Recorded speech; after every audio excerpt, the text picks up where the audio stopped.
بسوده می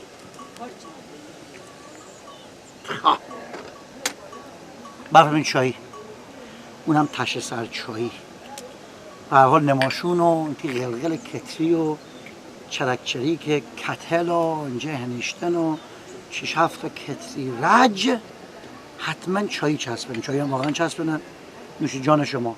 اما من گم به که چایی کنار بخونم چسبنه اون کله حالی که خوندستنه یا نه حتی دیتا هنرمند بنه برهنیشن تی خشنواز ساز بزننم چسبنه این تشه ور حتی دیتا ساز درنده که بنه گرم کردن و بزوان همراهی ها کنید حتما لذت برنده.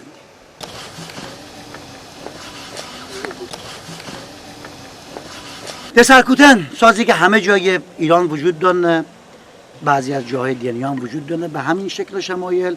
دیتا کوزه که حتی گتر حتی خوبتر حتی صدای بم حتی صدای زیر پوست داره، پوست گسفند بز شتر غی وراز با دیتا چوب که حاصل برخورد چوب پوست صدا تولید کنده و خلر زیتمار یارنه.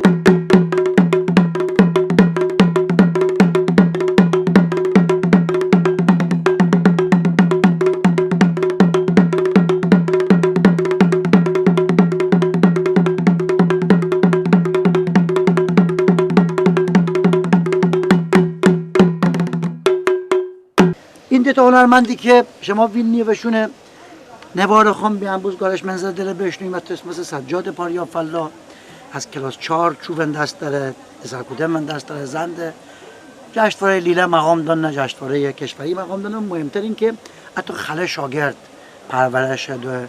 این دتر گل هم کوثر خانم مصطفی پور که واقعا خشنوازه، تو از خانم هایی که شهر دل زندگی رو کردم و موسیقی روستایی سازهای کوبه‌ای و دسرکوتن خوب یاد بیته. دیتا مقام کشوری هم در دسرکوتن دار.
درود بر شما کوثر خانم و سجاد. چوب سنگ سفال پوست ازم آهنه اما صدای خش دارنه. این صدا قرنها پیش همه گترون کشف کردنه بیادگار بمونده سه. راسته که نه تنها صداست که میماند. این صدا نور خاموش باشه.